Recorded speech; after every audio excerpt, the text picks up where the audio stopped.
अस्सलाम वालेकुम। कैसे हैं आप सब? होपफुली सब लोग ठीक होंगे। मैं भी ठीक हूँ, अल्लाह का शुक्र है।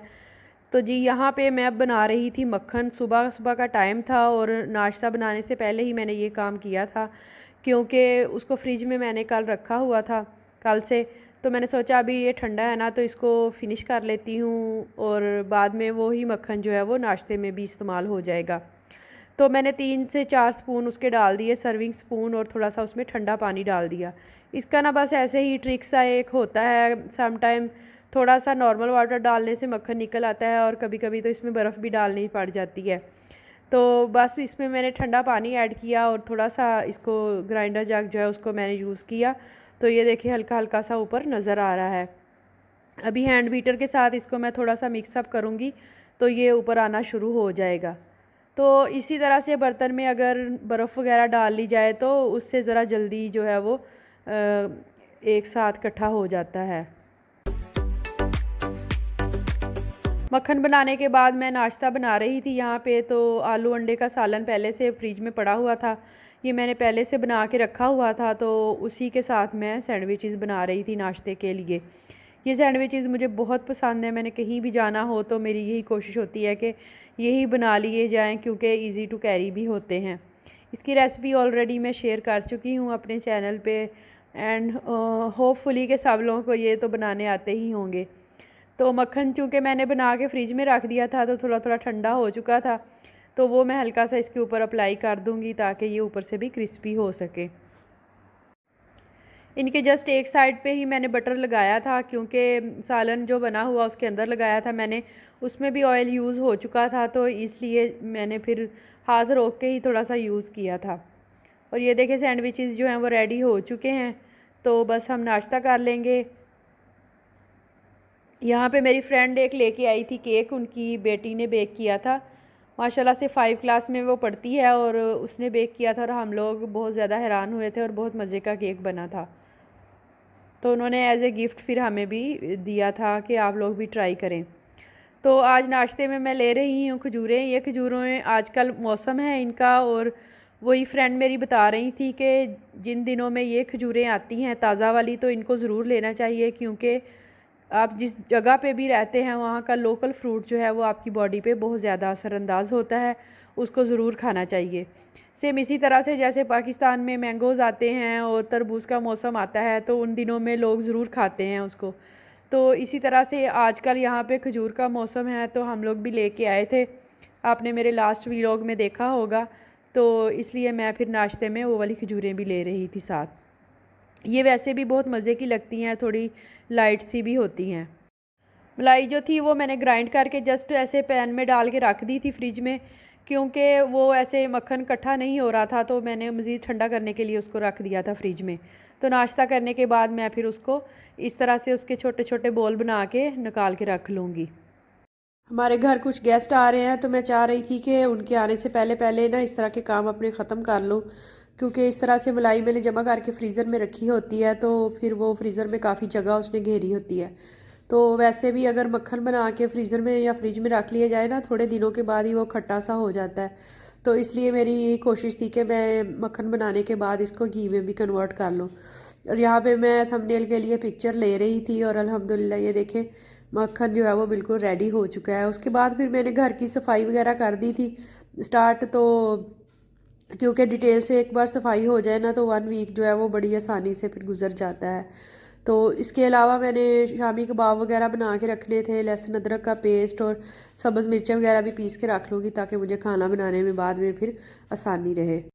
ये लहसुन प्याज वाला रैक जो है ना, धो के इसको मैं हाफ़ करके कहीं और रखने वाली थी, क्योंकि रोहान साहब आजकल बड़ी इसके साथ छेड़खानियाँ कर रहे थे। तो यहाँ पे है दोपहर का टाइम और पाकिस्तान से मुझे गिफ्ट आया था, ये सत्तू हैं जो कि, और ये बहुत मज़े के लगते हैं अगर इनको शक्कर के साथ बनाया जाए।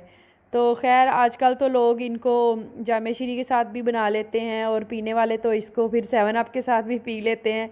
लेकिन बहरहाल सेहत के लिए इसका बहुत ज़्यादा फ़ायदा है, आप इसको ज़रूर अपनी रूटीन में शामिल करें।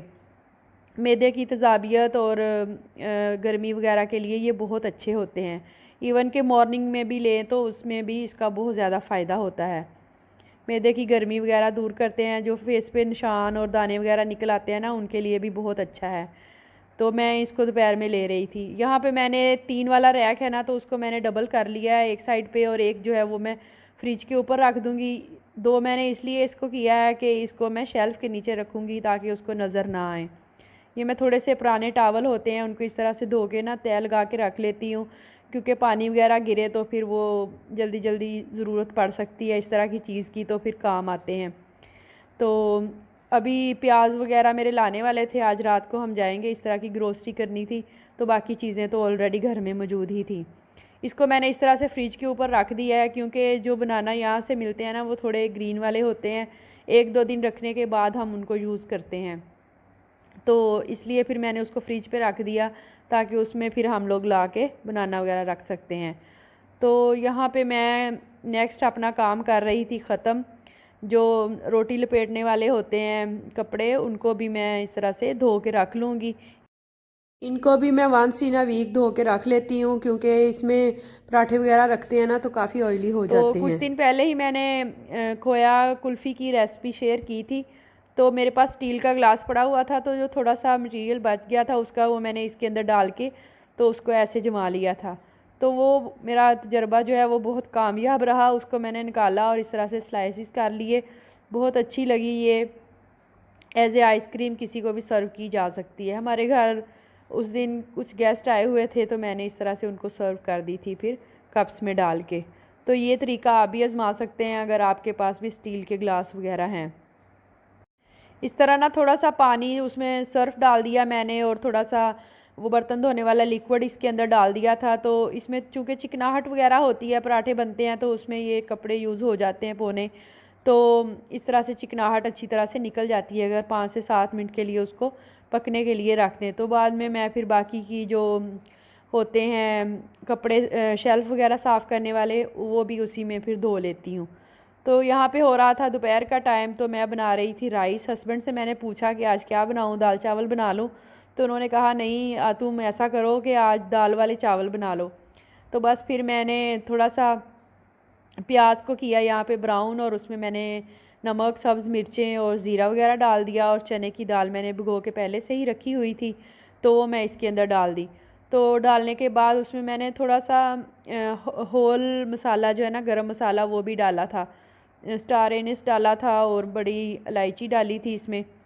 तो बस अच्छी तरह से दाल को मैंने भून लिया, और पानी जो है वो मैंने थोड़ा सा ज़्यादा डाला है, क्योंकि चने की दाल जो है ना वो गलने में थोड़ा टाइम लेती है।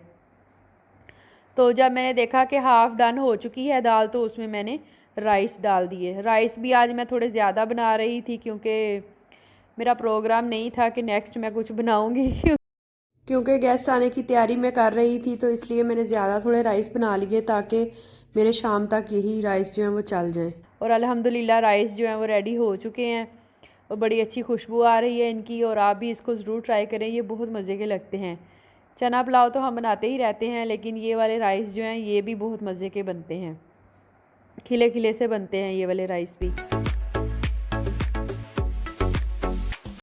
हस्बैंड का आज काफ़ी बिजी स्केड्यूल था, इसलिए वो तो घर नहीं थे, बस फिर मैं और रूहान ही थे। पहले मैं उसको खाना खिला लूँगी, तो उसके बाद मैं फिर तसल्ली से बैठ के अपने राइस जो हैं वो इंजॉय करूँगी। ये गरम गरम ऐसे ही मज़े के लगते हैं। मैंने इनके साथ कोई रायता वगैरह नहीं बनाया था, मैंने सोचा था शाम को मेरे हस्बैंड आएंगे ना तब बना लूँगी।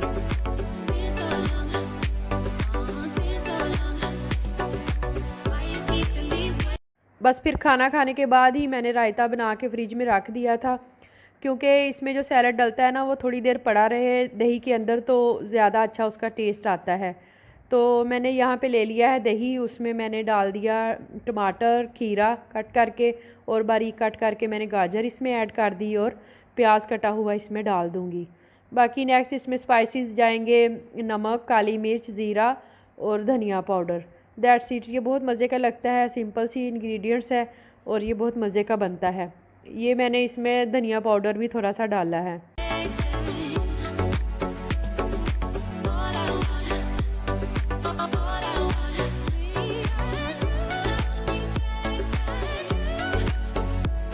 तो यहाँ पे मैं करने लगी थी कपड़े प्रेस। ये मेरा ड्रेस था और उसके साथ का ये वाला दुपट्टा था, इसके ऊपर बहुत प्यारी लेस लगी हुई थी।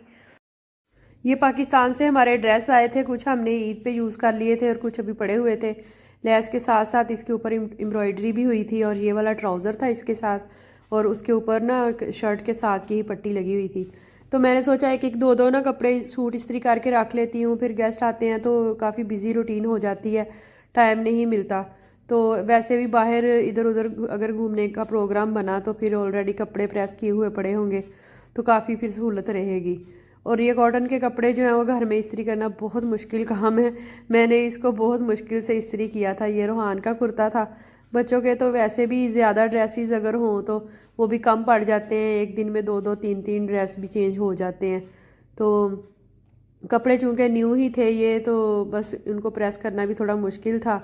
लास्टिक वगैरह भी मैंने कपड़ों में डाल के तो उनको हैंग कर दिया था।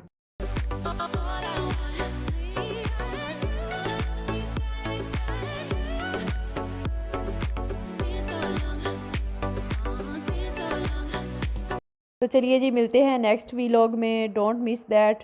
If you are new on my channel please subscribe my channel and hit the bell icon.